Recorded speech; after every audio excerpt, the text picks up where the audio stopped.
Chute parabolique d'un cube. Un petit cube de masse m est lancé en A avec une vitesse initiale VA. Le cube glisse sans frottement sur la piste formée de deux parties, AB horizontale, BC circulaire de rayon R et de centre O. 1. Exprimer la réaction R de la partie circulaire en M repérée par θ en fonction de θ, M, R, G, l'intensité du champ de pesanteur et la vitesse Vp en B.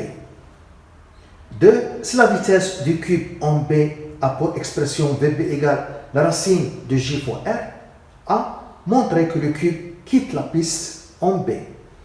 B exprime la distance CD entre le point C et le point D du chute en fonction de R. 1. La réaction R.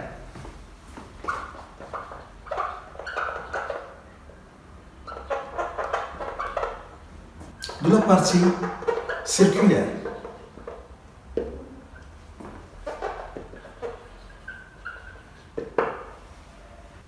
Le schéma, le petit cube est lancé à partir du point A avec une vitesse horizontale VA.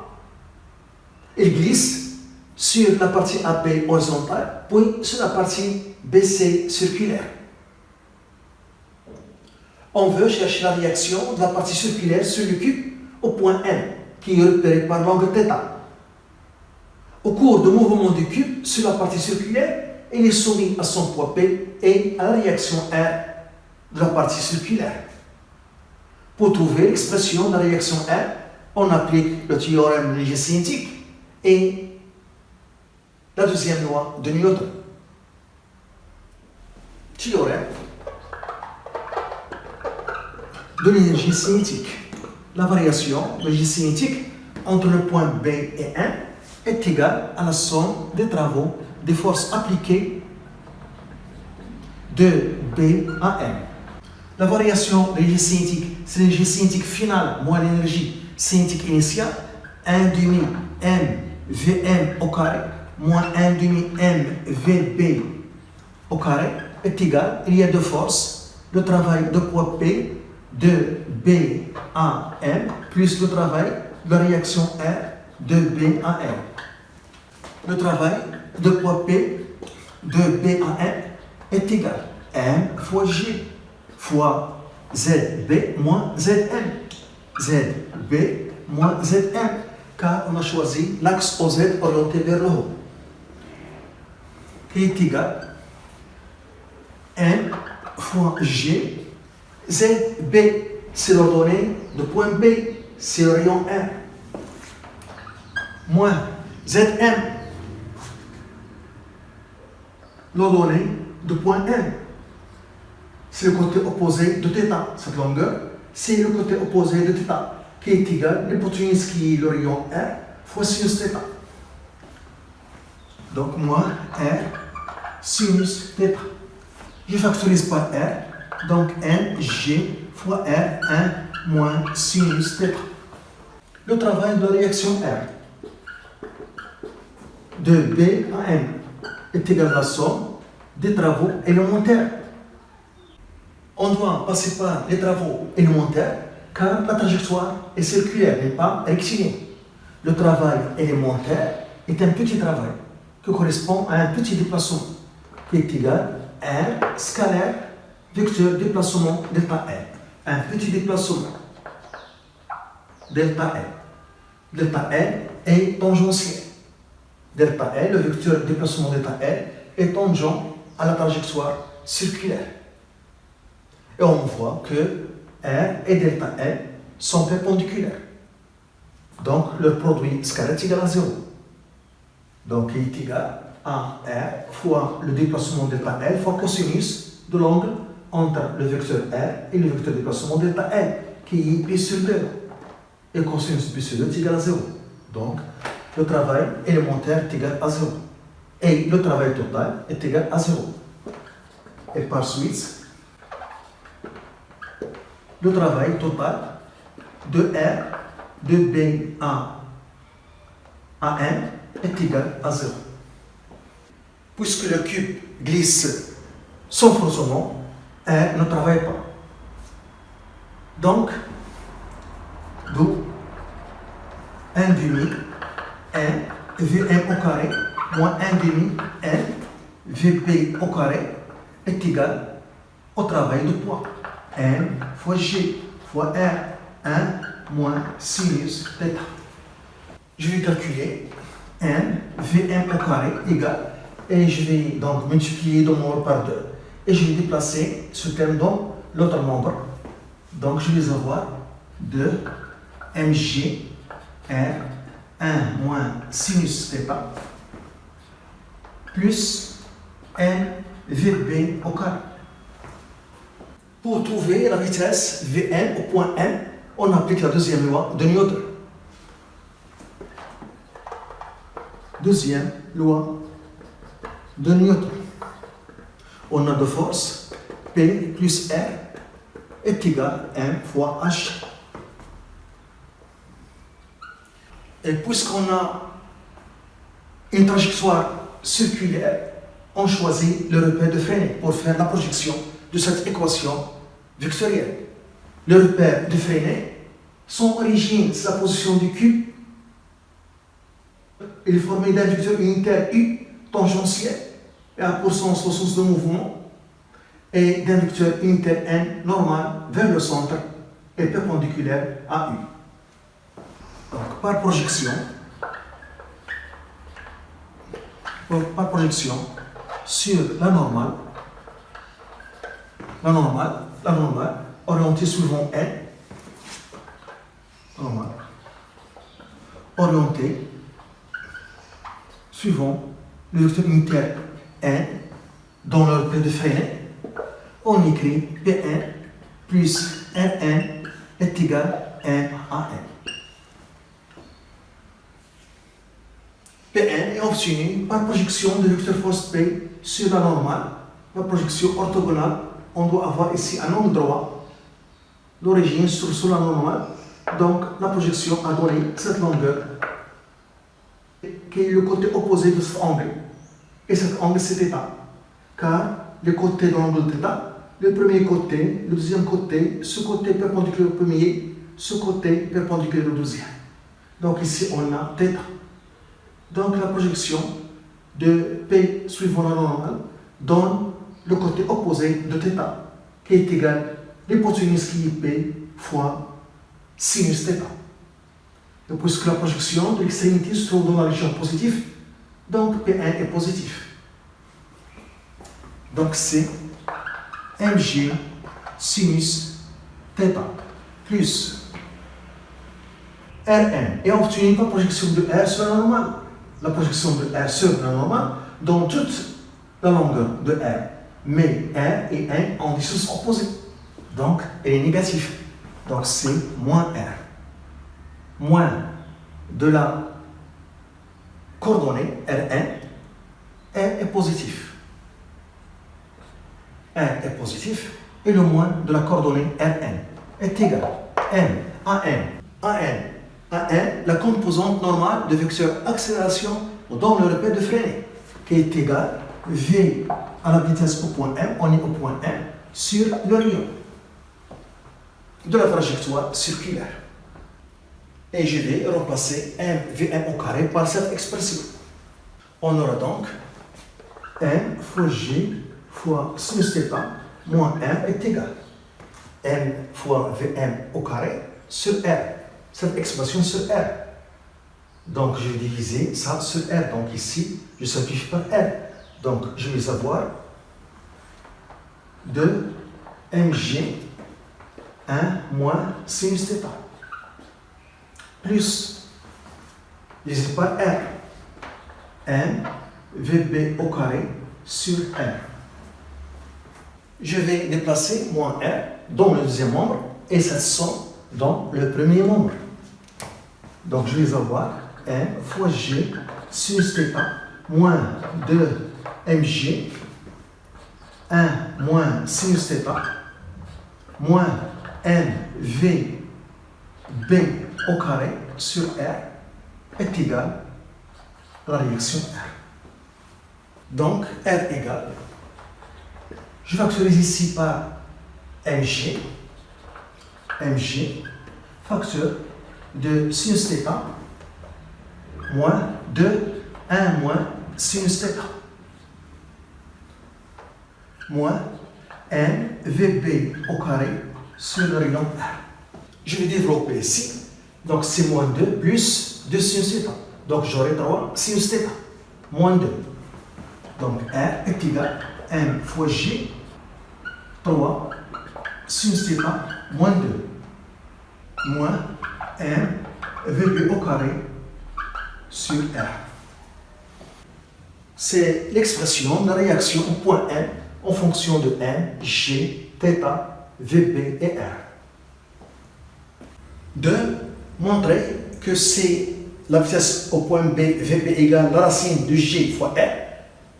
Le cube quitte la piste au point B. 2. Si la vitesse au point B est égale à la racine de G fois R. On aura donc, je remplace VB ici par cette expression. Donc j'aurai M fois G, voilà, 3 sinus θ moins 2 moins M G fois R sur R. Pour le point B, on a θ est égal à pi sur 2. Pour le point B, on a θ est égal à pi sur 2.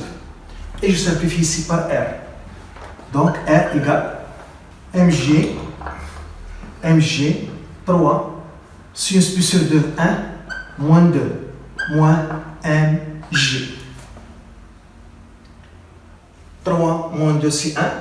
Donc on aura mg moins mg est égal à 0. R est égal à 0 au point B. Donc pas de contact. Au point B entre le cube et la piste. Donc le cube quitte la piste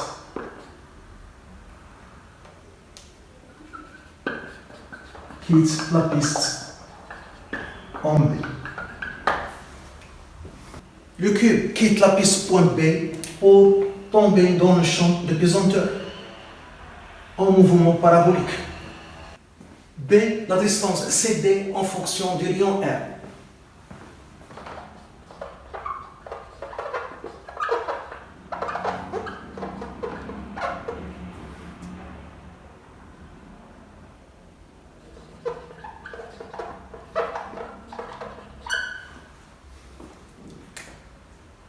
Le petit cube quitte la piste au point B avec une vitesse VB horizontale pour tomber dans le champ de pesanteur en chute libre au point D. Au cours de ce mouvement, le cube est soumis uniquement à son poids P. On considère que la date t égale à 0 au point B. Donc, à t égale à 0, on a ces conditions initiales. Pour le point B, a pour abscisse 0 et a pour ordonnée R, à t égale à 0. La vitesse au point B est horizontale, donc elle a une composante horizontale obtenue par projection de VB sur l'axe OX. Donc VBX c'est VB, la projection donne toute la longueur VB. Et VB et I en même sens. Donc VBX c'est VB. Et la composante sur l'axe OZ est égale à 0 car VB est perpendiculaire à l'axe OZ.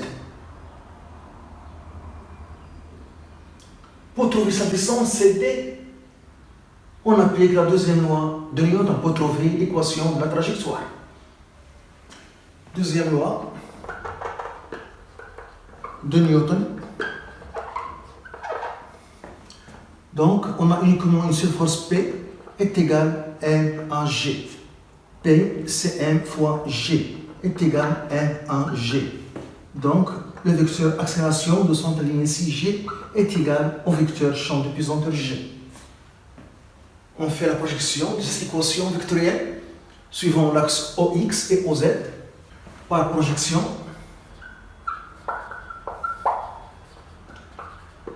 Suivant l'axe OX, on a AX est égal à la projection de G sur l'axe OX. Le vecteur champ de pesanteur G est perpendiculaire à l'axe OX, donc sa projection c'est 0.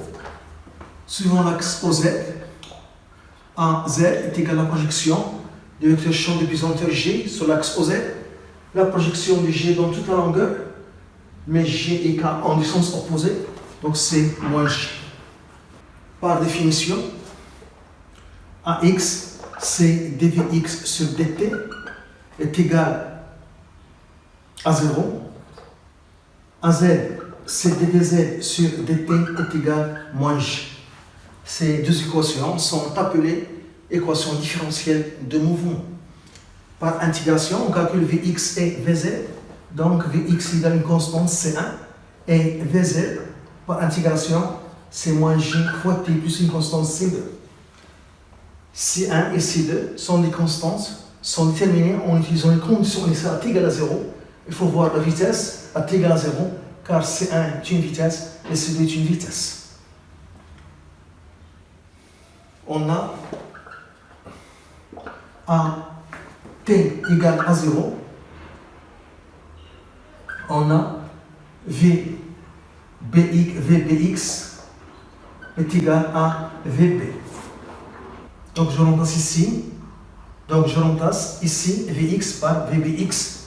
Donc Vbx est égal à une constante C1 qui est égale à Vb. Donc Vx est égal à Vb.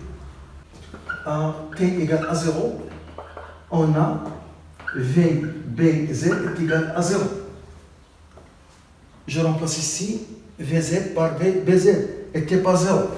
Donc Vbz est égal à moins G fois 0 plus C2 qui est égal à 0. Donc C2 est égal à 0. Donc les coordonnées de vecteur vitesse sont Vx est égal à Vb, Vz est égal à moins G fois T. Ce sont les coordonnées de vecteur vitesse. Par définition, Vx c'est dx sur dt est égal à Vb, Vz c'est dz sur dt est égal à moins G fois T. Par intégration, x est égal à Vb fois T plus une constante C'1 et z est égal à moins 1 demi gt au carré plus une constante C'2. C'1 et C'2 sont des constantes, sont déterminées en utilisant les conditions initiales à t égale à 0. Il faut voir l'abscisse et l'ordonnée à t égale à 0, car C'1 est une abscisse et C'2 est une ordonnée. On a x est égal à Vb fois t plus C'1. À t égale à 0, on a x0 de prédonné est égal à 0. Donc je remplace x par x0 et t par 0. Donc x0 est égal à Vb fois 0 plus C'1 qui est égal à 0. Donc C'1 est égal à 0. On a aussi z est égal à moins 1 demi gt au carré plus C'2. À t égale à 0, on a z0 est égal à r. Donc z0, je remplace ici z par z0 et t par 0. Donc z0 est égal à moins 1 demi g 0 au carré plus C'2 qui est égal à r. Donc ce qui donne C'2 est égal à r. Les équations horaires de mouvement sont les équations horaires x est égal à Vb fois t, z est égal à moins 1 demi gt au carré plus r. Ce sont les équations horaires de mouvement du centre d'inertie du cube. Pour trouver l'équation de la trajectoire z en fonction de x, on élimine le temps entre ces deux équations. Donc t est égal x sur VB. Et je remplace ici. Z est égal à moins 1 demi gx au carré sur VB au carré plus R. C'est l'équation de la trajectoire. Et c'est une équation d'une parabole. Donc la trajectoire est une portion de parabole. Donc la trajectoire